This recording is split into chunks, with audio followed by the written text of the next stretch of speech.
fillos que ten durmen mentras ela escoita unha carta que lle leu un veciño. Daquela, menos do 5% das galegas sabían ler. A carta é do seu home que xa hai 2 anos que emigrou a Argentina, e as novas non son boas, non manda cartos. Maruxa terá que volver ir mañá á fábrica de tabacos para ver se por fin lle dan un traballo. Por medio dun familiar, leva meses tratando de conseguir un posto na fábrica e non é doado. De todos os xeitos, vai no intentar de novo. O caso de Maruxa é o dunha viúva de vivos. Como definiu Rosalía de Castro, aqueles milleiros de mulleres que tiveron que enfrontarse ás dificultades de sacar adiante unha familia sen a axuda do home. A emigración masiva do século XIX, que foi maioritariamente masculina, fixo que se feminizase o traballo, tanto no agro como nas poucas fábricas que había. Nesta fábrica de tabacos da Coruña deixaron parte das súas vidas algunhas daquelas viúvas de vivos. Maruxa conseguiu finalmente e grazas á axuda do seu familiar entrar na fábrica. Colocárona no taller de desveado, un dos labores máis duros. Entre as moreas de fardos de tabaco, a súa ocupación consiste en separar a bea da folla.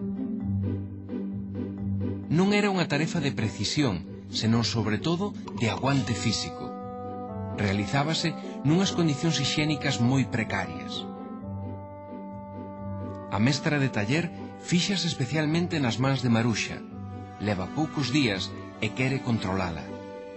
Hai que traballar a bo ritmo e non son tolerables unhas mans lentas.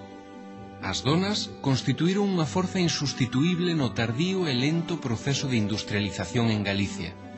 As cigarreiras coruñesas formaron o maior colectivo de obreiras de toda Galicia reunidas nunha soa fábrica. A mediados do XIX chegaron a traballar nela 4.000 mulleres, casadas como Maruxa, viúvas e unha porcentaxe alta de solteiras. Era moi frecuente a presenza de varios membros dunha mesma familia. Ás veces coincidían ata 3 xeracións. Algunhas entraban aos 9 ou 10 anos e permanecían na fábrica ata despois dos 70. Non foi ata 1908 cando se prohibiu o traballo a menores de 16 anos. A maioría das obreiras non sabían ler e procedían de barrios da Coruña e do rural. As xornadas de traballo no 19 eran extensísimas. Non se cobraba por horas, senón por traballo feito. Entrábase ás 7 da mañá, pero non había hora de saída. Os salarios que recibían as mulleres por fazer o mesmo traballo que os homes eran bastante inferiores. Entre 1/3 e a metade do que recibían eles. Estaba claro, a sustitución do traballo masculino polo feminino tiña unha finalidade basicamente económica, a de reducir os custos de produción. Sindicalmente, as cigarreiras non se organizaron ata 1916, pero antes contaron con sociedades de solidaridade e protagonizaron motíns e folgas diversas. En todo caso, houbo que esperar ao século XX para que as cigarreiras conseguiran avances importantes nas melloras das súas condicións laborais. Estamos na Casa Museo da escritora Emilia Pardo Bazán. Ela reflectiu con mestría o ambiente da fábrica de tabacos na súa novela La Tribuna, protagonizada por unha cigarreira, Amparo. A novela translucía unha crítica contra a situación daquelas obreiras, pero nela, dona Emilia apuntaba algo do que as mulleres xa empezaban a tomar conciencia. O feito de que cobrar un salario lles daba certa independencia con respecto a aquelas que dependían totalmente dos homes. Senón, escoiten o que escribía na Tribuna. Outra causa para que Amparo se reconciliase de todo coa fábrica foi o feito de atoparse en certo modo emancipada e fora da patria potestade desde o seu ingreso.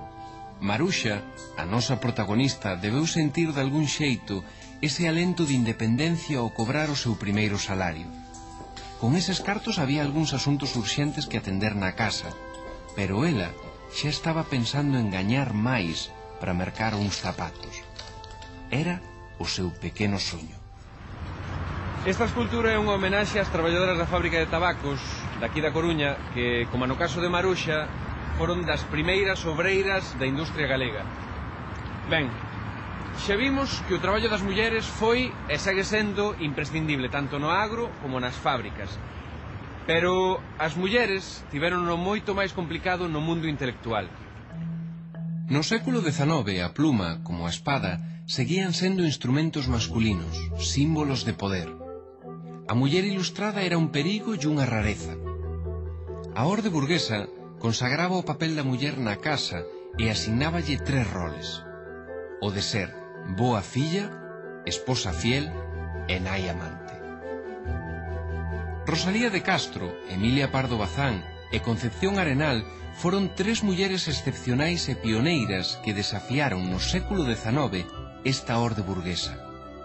As 3 reclamaron a educación como instrumento fundamental para mellorar a condición do sexo feminino. Unha educación limitada daquela ás señoritas de clase media e alta. En realidade, ata o século XX a muller non entrou de forma xeral no sistema educativo coa extensión das escolas primarias e a implantación en 1909 da coeducación nestes centros de ensino. De todos os xeitos, en 1920, fronte ao 65% de homes alfabetizados, había só un 36% de mulleres que sabía ler e escribir. Os índices máis baixos dábanse entre a poboación rural. O acceso feminino á educación foi unido á incorporación da muller a ese ámbito como mestra. Os estudos de maxisterio permitironlles a moitas galegas introducirse na vida laboral cun estatus diferente ao do mundo das fábricas e con maior prestixio social. As mulleres entraron no ensino como alumnas e case ao mesmo tempo como mestras. Diso vai a nosa última historia, dunha mestra de mestras nun período especialmente positivo para o avance dos dereitos da muller, a Segunda República.